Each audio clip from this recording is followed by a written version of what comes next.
Merhaba arkadaşlar. Bugün sizlerle beraber etli, garnitürlü, çok lezzetli bir enginar yemeği yapacağız. Tarifimize öncelikle etimizi haşlayarak başlayacağız. 200 gram kadar dana kuşbaşımızı tenceremizin içerisine alıyoruz.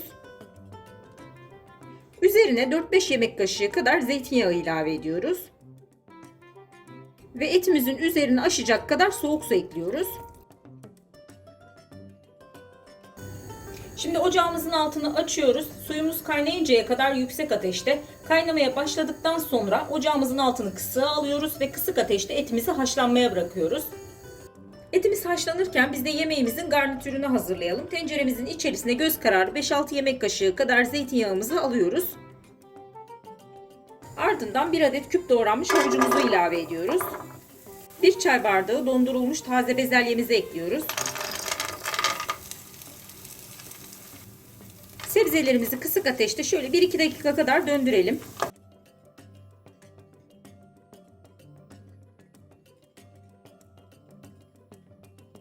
Sebzelerimizin üzerine taze sıkılmış yarım limon suyumuzu ilave ediyoruz. Ve sebzelerimizin üzerine aşacak kadar sıcak su ekliyoruz. Ocağımızın altını yüksek ateşe alıyoruz ve suyumuzu kaynamaya bırakıyoruz. Evet, suyumuz kaynamaya başladı. Şimdi tenceremizin kapağını kapatıyoruz. Ocağımızın altında kısığa alıp kısık ateşte sebzelerimizi 15 dakika pişmeye bırakıyoruz. Havucumuzu ve bezelyemizi 15 dakika kadar pişirdikten sonra enginarımızı ilave ediyoruz.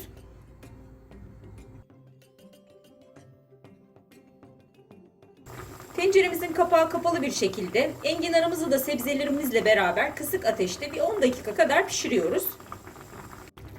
Enginarımız da 10 dakika kadar piştikten sonra küp doğranmış patateslerimizi ilave ediyoruz.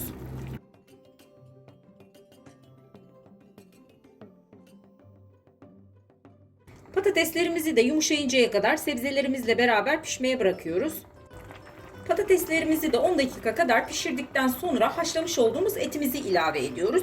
Etimizi de yaklaşık 1 saat 15 dakika gibi bir sürede çok güzel bir şekilde pişirdik.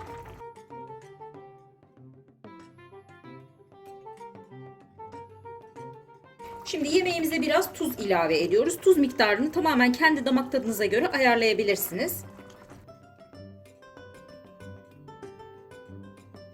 Şimdi yemeğimizi patateslerimiz çok güzel bir şekilde yumuşayıncaya kadar kısık ateşte pişmeye bırakıyoruz.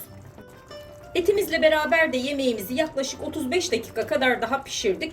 Çok güzel bir şekilde özleşti ve tam istediğimiz kıvamda pişti. Şimdi ocağımızın altını kapayalım. Yemeğimizi bir 10 dakika dinlendirelim. Ardından servis edelim.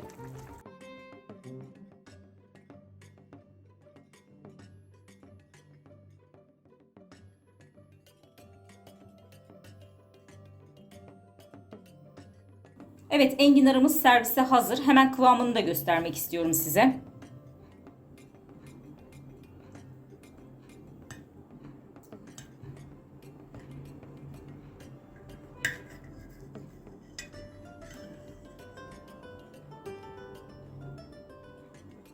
Hemen yakından iç kıvamına da bakalım.